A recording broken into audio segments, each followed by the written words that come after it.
Thanks, Anthony. Up next, we've got a one-on-one interview with Donnovan Bennett, who is going to provide us with major keys to success for this weekend's NBA All-Star Weekend. Donnovan, how are you doing? I'm great, thanks. So first off, just to kick things off, we wanted to ask, what do you think the impact of the NBA All-Star Game is going to be this weekend?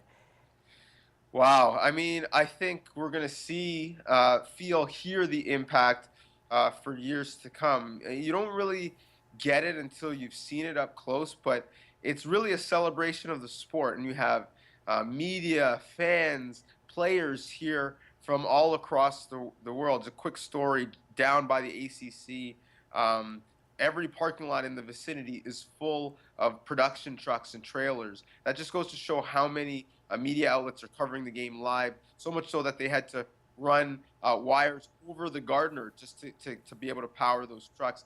So it's a great expose, one, for basketball, but two, for the city and how basketball has grown in Toronto, but more so in Canada.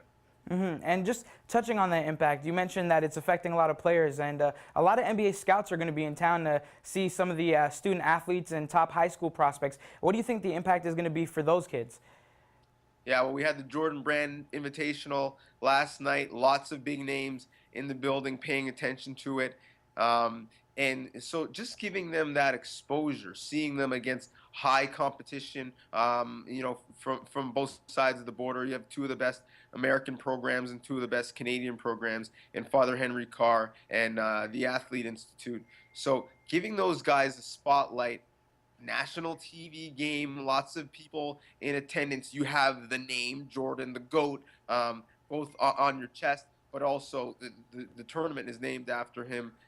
Seeing how those kids, play under pressure, I think will be, good for NBA execs because it seems like it's far away, but the way college basketball is now, and guys are staying there for 2 years, and in many cases 1 year, and really it's just 1.5 semesters because then they start to enter the draft process. A lot of these kids, at this time a year from now, those scouts are going to be considering signing them up to $1 million deals.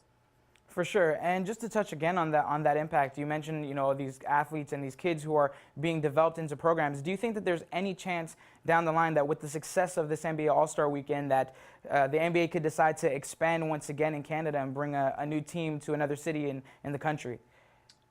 Yeah, well, it's a great point, and Vancouver never should have lost its team, first and foremost. And the thing you hear from people here for the weekend is how great it is in Canada, how clean and affordable and fun the city is, and yeah, it's just too bad that we couldn't be talking about in 2016 Toronto, 2017 keep it in Canada and do it in Vancouver. I think there's a list of cities that are in on getting a team. Seattle wants and deserves a team again. There's always going to be talk about moving a team to Las Vegas. So there's still competition to get in line if a team happens to move because the NBA doesn't look like it's going to expand anytime soon. But when you have teams, and no disrespect, but in markets like Oklahoma City, Memphis, Milwaukee, and when those teams are Sacramento, and when those teams are up for bidding, people are spending billions of dollars on them, all in. You have to make sure that team is in a center and a hub that makes it financially viable. We'll see over the next 5-10 years if that remains to be the case. But a city like Vancouver and don't sleep on Montreal either are ready if the NBA comes calling. For sure. Well, those are pretty much all the questions that we had for you today, Donnovan, but we really appreciate you taking the time out, and I hope you have a good time this weekend. Awesome. My pleasure. Anytime. Really enjoyed being on the show. All right. Have a good one. Thanks once again. That was Donnovan Bennett of Sportsnet, who will be taking in the All-Star festivities this weekend from February 12th to February 14th. Now back to you in the studio, Anthony.